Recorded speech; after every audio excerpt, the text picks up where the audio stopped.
In this video, I'm going to give you the answer for this question. The question is, in 1909, Matthew Henson became the first person to set foot where? Now, I'll give you the answer for this question. The answer of the question is the North Pole. So that is the answer of the question.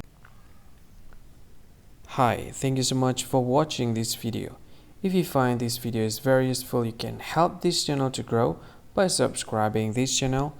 Click this subscribe button and don't forget to like this video.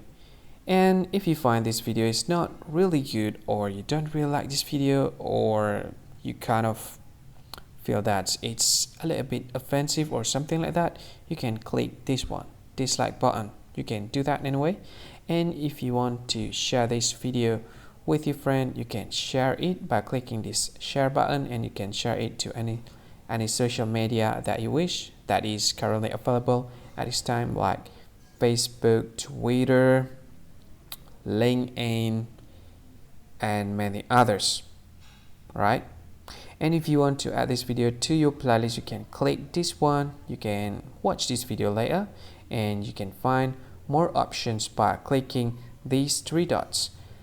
And yeah, don't forget to subscribe. I think that's all of it. Thank you so much for watching this video, and see you again in another video. Bye bye. See you again.